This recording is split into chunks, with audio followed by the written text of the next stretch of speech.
वंदे मातरम दोस्तों, मेरा नाम है जिगर पाठक, सीईओ रिपरिच एग्री सॉल्यूशंस प्राइवेट लिमिटेड।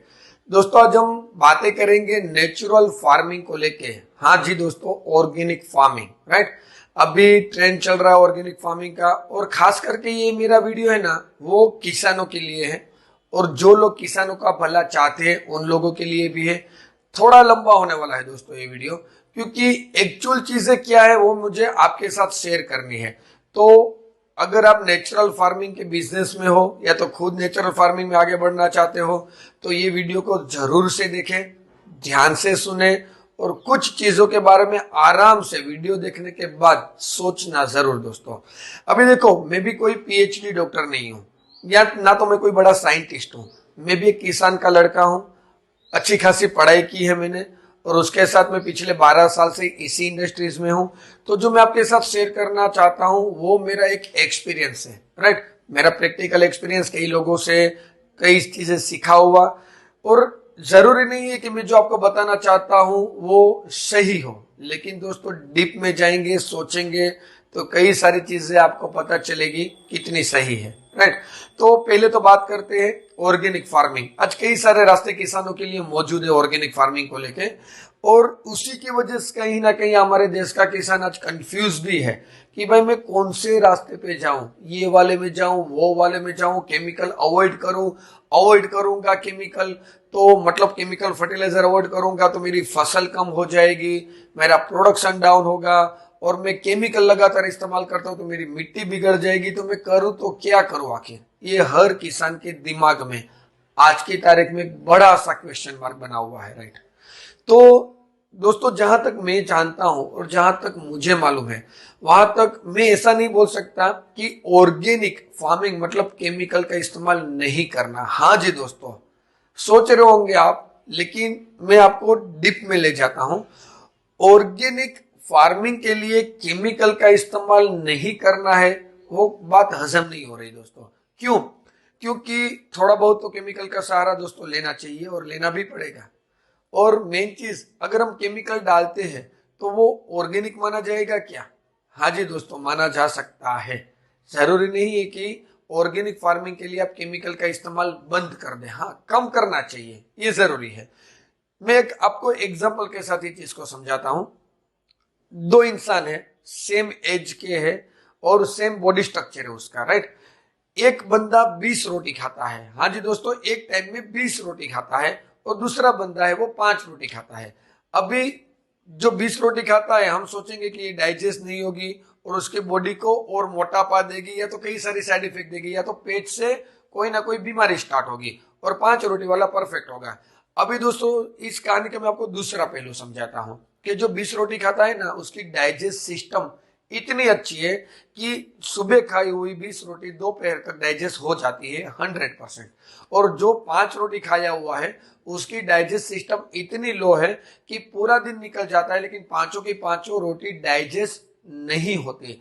अभी दोस्तों, ये दूसरा जो पहलू कहानी का है, उससे हमें पता चलेगा कि हेल्थ किसकी ज्यादा अच्छी होगी, 20 रोटी खाने वाले की। मतलब क्या?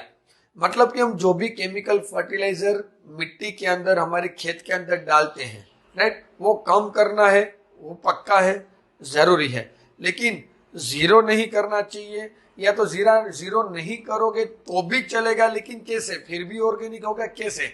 मेन चीज, पहले तो हमें समझना पड़ेगा, पौधा जो खुराक अपने रूट से नीचे से लेता है, और जिसके लिए हम केमिकल फर्टिलाइजर डालते हैं, वो क्या डायरेक्ट उठा लेता है? नहीं दोस्तों। हम जो भी केमिकल डालते हैं मिट्टी के अंदर, उसको पहले तो अवेलेबल फॉर्म में कन्वर्ट होना रहता है, वो ऑर्गेनिक मेन्यूर बनता है, उसके बाद पौधा उसको उठाता है। अभी हमने डाला वॉट एवर केमिकल 50 kg 1 एकड़ के अंदर, और हमारी मिट्टी के अंदर जो बैक्टीरियल एक्टिविटी, इंपॉर्टेंट चीज ये है बैक्टीरियल एक्टिविटी। अगर बैक्टीरिया की कॉलोनी कम है, डाउन है, तो डाला हुआ 50 किलो केमिकल में से ज्यादा 10, 15, 20 किलो केमिकल ऑर्गेनिक मेन्यूर में कन्वर्ट होगा, और पौधा उसको उठा लेगा, जिसको बोलते हैं अपटेक प्रोसेस।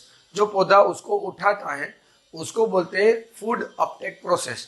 लेकिन यहाँ पे दिक्कत एक ही है कि बैक्टीरिया की कॉलोनी कम होने की वजह से जितना भी हमने केमिकल डाला है वो 100% अवेलेबल फॉर्म में मतलब कि ऑर्गेनिक मैन्योर में कन्वर्ट नहीं हुआ, तो बाकी का जो केमिकल है वो पड़ा पड़ा मिट्टी के अंदर केमिकल ब्लाइंडिंग कर रहा है, जिसकी वजह से हमारे मिट्टी की उर्वरा शक्ति आज कम हो रही है।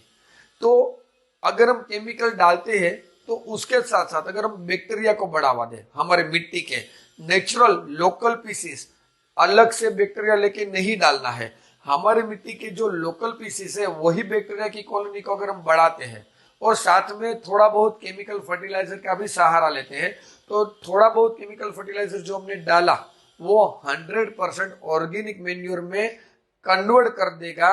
हमारे बैक्टीरिया की ताकत ही इतनी है, वो कन्वर्ट हो जाएगा और पौधा 100% खा लेगा, मतलब केमिकल ब्लेंडिंग जीरो। अभी आपको सही में अगर ऑर्गेनिक की डेफिनेशन में डीप में जाना हो तो टॉक्सिन और रेसिड्यू सबसे ज्यादा इंपॉर्टेंट है। आज की तारीख में ज्यादातर लोगों के दिमाग में ऑर्गेनिक की डेफिनेशन ही क्लियर नहीं है दोस्तों। रेसिड्यू और टॉक्सिन, हम जो केमिकल डालते हैं उसका टॉक्सिन और रेसिड्यू प्रोडक्शन के ऊपर, या तो जो भी हम गेहूं चावल जो भी हमने बनाया है उसके ऊपर आता है या नहीं, वो मेन चीज है। अगर बैक्टीरियल कॉलोनी प्रॉपर रही, बैक्टीरियल एक्टिविटी प्रॉपर रही, तो थोड़ा बहुत केमिकल का सहारा लेके आगे बढ़ेंगे तो सबसे बड़ा फायदा क्या होगा दोस्तों, हमारा प्रोडक्शन लॉस नहीं होगा पहली ही सीजन से। मतलब ज्यादातर लोगों के दिमाग में है कि मैं ऑर्गेनिक फार्मिंग की ओर बढ़ना तो चाहता हूं, लेकिन आने वाले 1-2-3 साल या तो 1-2 फसल 3 फसल के दौरान मेरा प्रोडक्शन कम हो जाएगा। दोस्तों ये एकदम गलत चीज है।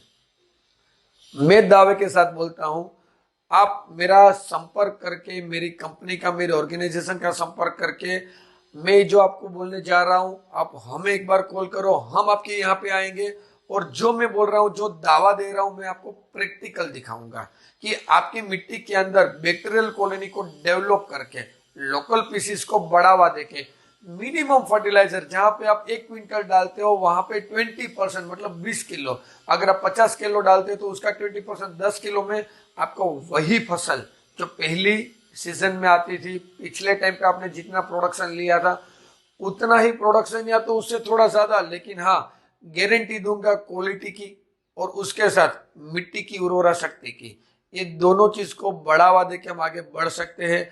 तो दोस्तों जो भी ऑर्गेनिक फार्मिंग में आगे बढ़ना चाहते हैं और कई सारी ऐसी चीजों से के शिकार है कि जो उसको एक बढ़िया सा रास्ता नहीं दे सकता या तो नहीं रास्ता ढूंढ सकता, वो आइए हमारा संपर्क करें, हम आपको बताएंगे नेचुरल फार्मिंग के फायदे, नेचुरल फार्मिंग की प्रोसेस और साथ में मिनिमम केमिकल के साथ, मिनिमम पेस्टिसाइड के साथ कैसे आप धीरे धीरे करके प्रोडक्शन को कम किए बिना, दोस्तों ये मेन पार्ट है, प्रोडक्शन को कम किए बिना नेचुरल फार्मिंग की ओर धीरे धीरे आगे बढ़ो, धीरे धीरे करके केमिकल को अवॉइड करो और हमारी मिट्टी का उर्वरा शक्ति को वापिस पहले जैसी थी वैसी बना दो।